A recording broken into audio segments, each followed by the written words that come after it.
말씀 나누겠습니다. 함께 읽겠습니다. 예수께서 하나님의 아들이심을 믿는 자가 아니면 세상을 이기는 자가 누구냐? 아멘. 기도하겠습니다. 하나님, 오늘도 복된 하루를 살아가며 또 우리가 우리의 인생길을 살아갈 때에 언제나 우리 가운데 혹시나 또 어려움이 있거든. 하나님, 이 어려운 가운데 언제나 소망의 주님을 바라보게 하여 주시고, 고난이 오든 또 기쁜 일이 있든 언제나 나의 모든 앞에 계신 주님만 바라보고 나아가는 믿음의 삶이 되도록 인도하여 주옵소서. 이 시간 드려진 1,000번째의 기도 제목과 또 감사의 제목을 하나님 예물을 받아 주옵시고, 또 우리가 이 새벽에 기도할 때 하나님께서 함께하여 주옵소서. 감사하고 거룩하신 예수 그리스도 이름으로 기도 올옵나이다. 아멘.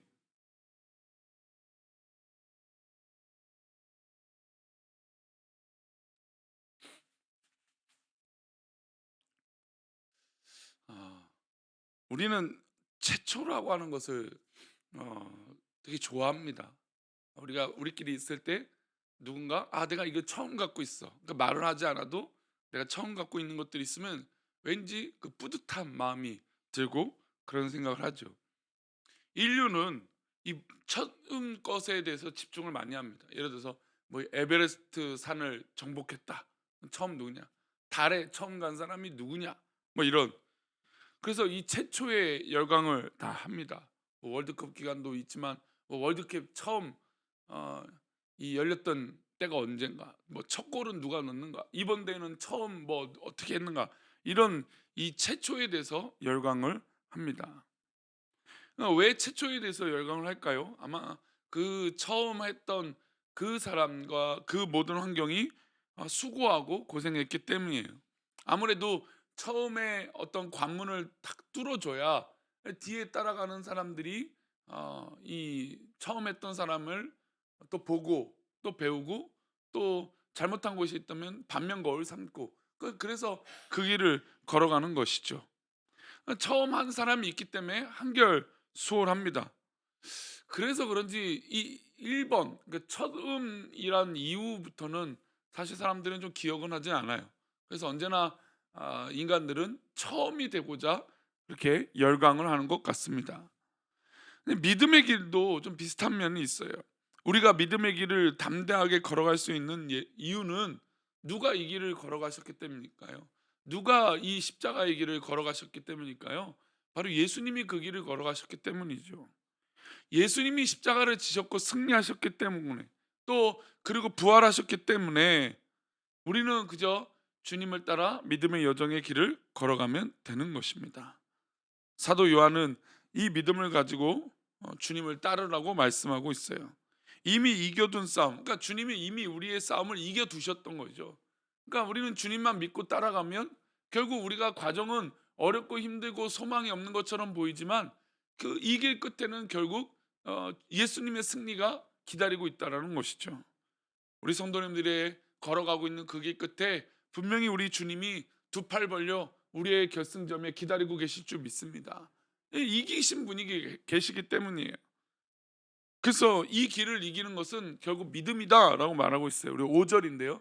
함께 읽겠습니다. 예수께서 하나님의 아들이심을 믿는 자가 아니면 세상을 이기는 자가 누구냐? 그러니까 어제 이제 말씀에 요한일서에 이 사단과 이단들, 사이비들이 초대교회든 지금도 너무너무 많다라는 것이죠. 근데 특징 중에 하나가 그럴싸한 이야기. 그러니까 이단의 특징은 선별적 선택. 그러니까 내가 하고 싶은 선택들만 하고 그것을 믿는 게 이단이라는 겁니다. 그런데 이 세상을 살아갈 때 우리가 우리 스스로 그런 결정들을 할 때가 너무나 많아요. 그러니까 대화를 참 재밌게, 저도 설교를 예를 들어서 30분, 40분 하잖아요. 근데 분명히 듣는 성도들의 어떤 이 이야기들은 어 제가 의도하는 이야기와 다른 결과가 있을 때가 꽤 많아요. 왜 그러냐면 사람은 듣고 싶은 이야기를 듣는 경우들이 꽤 많고, 아 가지고 싶은 이야기를 갖고 싶은 이 마음이 훨씬 더 크다라는 겁니다.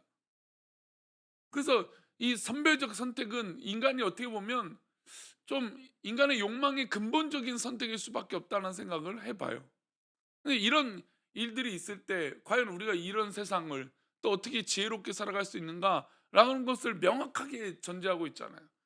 하나님의 아들이심을 믿는 자가 아니면 세상을 이길 수가 없다. 즉 우리가 세상을 살아갈 때 정말 이 땅을 이기고 이 세상에서 저 사단 마귀를 이길 수 있는 건 예수님을 믿는 그 믿음이 아니면 안 된다라는 것이죠. 요즘 같은 세상이 악하다라고 얘기를 합니다. 믿음 생활하기 어렵다라고 얘기하죠. 힘겨워졌습니다, 실제로. 하지만 예수님께서 이 땅에 오셨을 때보다 어땠을까요? 예수님이 이 땅에 오셨을 때는 정말 세속 권력은 로마였습니다. 로마는 가장 역사상 강력한 제국이었죠. 그 강한 로마가 이 팔레스타인 지역을 통치하고 있었어요. 그 가운데 예수님이 오셨죠. 예수님은 로마의 식민지 치하에서 가장 가난한 사람들이 모여 있는 그 갈릴리 지역에서 성장을 하셨고 복음을 전하셨습니다. 예수님이 이 땅에 오실 때 종교 권력은 유대 종교 지도자들이 잡고 있었어요. 그러니까 모든 권력이 이 서기관들, 바리새인들이 다 잡고 있었죠. 유대 종교 지도자들은 기독권을 지키기 위해서 어떻게 했을까요? 세속 권력, 즉 세상 로마의 권력과 결탁을 했어요. 예수님은 스스로 유대인의 왕이라고 말씀하셨지만 로마는 예수님을 인정하지 않았습니다. 그리고 십자가에 못 박은 것이죠. 종교 권력과 이 세속 권력이 많으니까 죄 없는 예수님을 못 박는 것이죠. 그러니까 이거보다 더 억울한 일이 어디 있겠습니까? 예수님이 그들을 이긴 힘은 무력이 아니었습니다. 바로 하나님을 향한 그 믿음이었고 우리 인류를 향한 사랑이셨습니다. 예수님께서 종교 권력으로 이긴 힘은 다른 것 없습니다. 바로 거룩함이셨죠. 사도 요한은 예수님께서 세속 권력과 종교 권력을 이기고 승리하신 것을 세 가지로 형상화해서 말합니다. 우리 6절부터 8절인데요. 우리 세 절 말씀 읽어보겠습니다.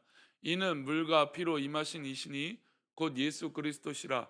물로만 아니요 물과 피로 임하셨고 증언하는 이는 성령이시니 성령은 진리니라. 증언하는 이가 셋이니 성령과 물과 피라. 또한 이 셋은 합하여 하나이니라. 물은 무엇입니까? 예수님께서 공생의 사역을 하실 때 세례 요한에게 세례를 받으셨습니다. 그러니까 물로 역사가 일어난 것이죠. 그 세례를 받았을 때 성령이 비둘기같이 임하셨고 하늘에선 내 사랑하는 아들이라라고 일컬음을 해주셨습니다. 그러니까 예수님은 죄가 없기 때문에 사실 세례를 받을 이유가 없습니다. 그런데 죄가 없으신 이 예수님이 하나님의 아들 주님은 사람에게 세례를 받았어요. 이게 뭘까요? 바로 겸손이죠. 예수님께서 세상을 이기신 첫 번째 이유는 바로 겸손이에요. 그래서 우리가 신앙생활 가운데 가장 예수님을 따라가는데 중요한 요소는 바로 겸손이에요. 주님을 닮는다, 예수님을 믿는다는 건 겸손이에요. 우리는 착각하지 말아야 돼요. 우리의 능력으로 우리의 모든 것으로 된다 아니에요. 참 희한하게요. 제가 지금 금요일부터 계속 말씀을 나누는데 주일도 그랬지만 예수님으로 인하여 예수 안에 있지 않으면 우리의 능력은 가짜예요. 그러니 우리는 겸손할 수밖에 없는 것이죠. 그런데 희한하게 교회 공동체 아니 목사님들도 마찬가지지만 신앙생활하고 사람들에게 인정받고 할수록 어깨에 힘이 들어가요. 내 능력 있냐 그러는 것이죠. 근데 사실 교회의 어려움은 거의 다 여기에 있어요. 예수님이 물로 세례를 받으실 이유가 조금도 없다니까요. 그러나 하나님의 아들이신 예수님이 이 인간이 하고 있는 이 모든 절차들을 밟으시면서 이 겸손함을 인간의 몸을 입으셨다라고 하는 이 겸손함을 온 몸으로 우리에게 보여주신 것입니다. 그리고 피는 뭘까요? 바로 예수님의 사랑이죠. 십자가에서 예수님은 온몸에 있는 피를 다 쏟아내셨습니다. 손과 발에 못이 박히셨고 허리에 창이 꽂히셨습니다. 예수님의 피는 사랑이라고밖에 말할 수밖에 없어요. 그 사랑으로 이기신 것이죠. 세 번째 성령이에요. 지금 이 물, 그다음에 피, 성령이 이 단어가 세 가지가 반복되잖아요. 예수님의 사역이 시작부터 승천하실 때까지 곳곳에서 성령의 도우심이 있었다라고 얘기하고 있어요.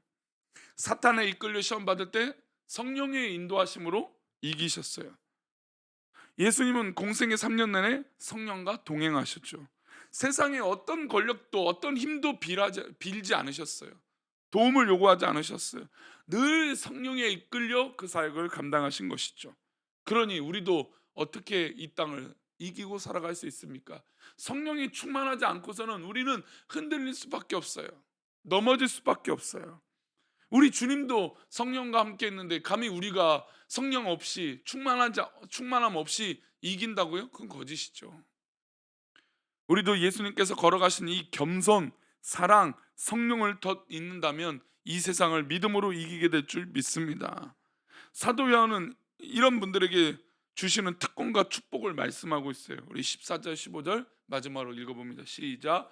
그를 향하여 우리가 가진 바 담대함이 이것이니 그의 뜻대로 무엇을 구하면 들으심이라. 우리가 무엇이든지 구하는 바를 들으실 줄을 안즉 우리가 그에게 구한 그것을 얻은 줄을 또한 아느니라. 우리가 얻게 된다, 응답받는다라는 건 너무나 좋은 말이잖아요, 그렇죠? 근데 이 전제, 이 얻게 된다라고 하는 이 전제가 뭐예요? 14절. 그를 향하여 우리 가진 바 담대함이 이것이니 그의 뜻대로 무엇을 구하면, 이게 믿음이고 이게 주님이 이기셨던 방법이죠. 이 세상을 이겼던 방법은 우리의 뜻대로 무엇을 구하면이 아니고 주님의 뜻대로 구하면 들으신다는 겁니다. 그러니까 우리가 성숙한 기도는 나 중심의 기도에서 점차 주님의 뜻대로라고 하는 중심의 기도 제목으로 바뀌는 거예요. 교회가 성장할 때도, 교회가 하나님 앞에 부흥하고 쓰임 받을 때도 우리 중심이었던 교회가 하나님 중심으로 바뀌었을 때 더 성장하게 되는 것이죠. 솔직히 우리 한국 사회가 어렵다. 어제 뉴스는 계속해서 우리 한국 사회의 미래를 향한 뉴스가 저는 눈에 들어왔어요. 엄청난 뭐 몇백 조의 금액을 투입을 해도 우리가 출산율이 해결이 안 된답니다. 근데 한편의 뉴스를 보면 결혼하지 않겠다라고 하는 사람들이 늘어나고 있어요. 그래서 비혼식을 한대요. 친구들을 모아놓고 야 나는 결혼하지 않을 거야. 그래서 비혼식을 한대요. 왜 그럴까요? 그러니까 이렇게 잘 먹고 잘 사는 시대가 됐는데도 아이 키우기 어렵댔대요. 아니 아이 키우기 어려운 건 우리 어른들 세대가 더 어렵지 않았습니까? 우리 부모님 세대가 더 어려운 거 아닌가요? 근데 지금이 어렵대요. 물론 어려운 게 있겠죠. 어렵지 않다는 걸 뭐 제가 부인하는 건 아닙니다. 어렵죠. 당연히 어렵고 힘들죠. 근데 아니 모든 자녀를 마치 내 자녀로 완벽하게 내가 컨트롤하려고 키워요. 그런 건 못 느끼십니까? 하나님 앞에 맡기고 그의 자녀가 하나님 믿음 안에서 자라기를 키우는 게 아니라 내가 내 뜻대로 내 자녀가 커지고 내가 원하는 대학교를 가고 내가 원하는 직업을 갖는 어떤 부모의 욕심들이 투영되고 있는 시대가 되고 있어요. 그러면 어떤 그런 부모의 열심을 배웠다면 우리 자녀들이 그 사랑을 배워야 되는 거 아닙니까? 근데 그러지 않잖아요. 그러니까 이 얘기는 뭐냐면 우리가 지금 우리 기성세대가 우리 아이들을 키우는 방법이 잘못돼도 너무 잘못됐다라는 겁니다. 저는 이 말씀이 우리 14절 말씀이 굉장히 큰 의미가 있어요. 다시 볼까요? 그를 향하여 우리 가진 바 담대함이 이것이니 그의 뜻대로 무엇을 구하면 들으신다. 근데 우리는 우리 뜻대로 키우고 우리 뜻대로 믿음 생활하고 우리 뜻대로 돼야 뭔가 마음이 시원하다라고 생각을 해요. 그러나 우리의 신앙은 우리가 예수님을 믿는 건 예수님도 예수님 뜻대로 행한 것이 아니잖아요.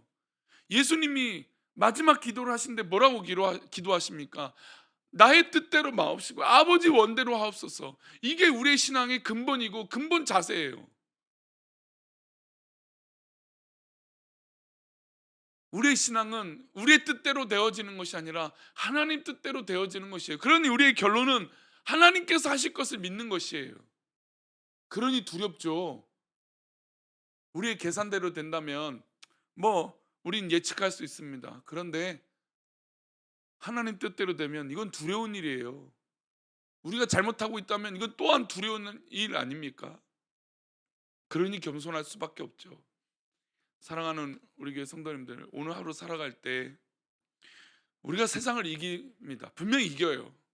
근데 이 세상을 이기는 건 예수님을 닮는 것, 그 믿음 안에서 주님의 뜻대로 구할 때 가능한 것인 줄 믿습니다. 오늘도 어디 있든지 주님의 뜻을 구하고 주님의 뜻이 이루어지는 놀라운 복된 하루 되시기를 축원합니다. 기도하겠습니다. 하나님 아버지, 우리가 주의 뜻 안에 살아가며 승리하는 믿음의 백성들 되게 도와 주옵소서.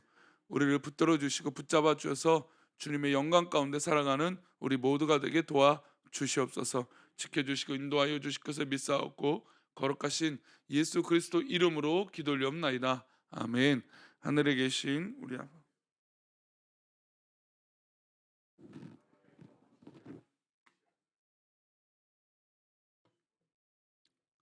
오늘날 우리에게 일용할 양식을 주옵시고 우리가 우리에게 죄 지은 자를 사하여 준 것 같이 우리 죄를 사하여 주옵시고 우리를 시험에 들게 하지 마옵시고 다만 악에서 구하옵소서.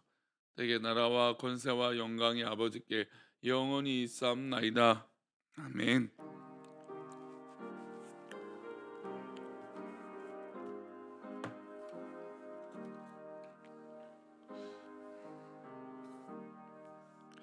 감사합니다. 오늘도 말씀을 기억하면서 세상을 이기는 믿음으로 승리하시기를 축원합니다. 오늘 우리 손태호 집사님 발인 예배가 9시 반에 있습니다. 참여하실 분은 9시 10분까지 교회 오셔서 함께 하시고 또 하간까지 함께 하실 분들은 또 말씀해 주시면 동행하도록 하겠습니다. 우리 함께 기도하시다가 돌아가시도록 하겠습니다. 기도합니다.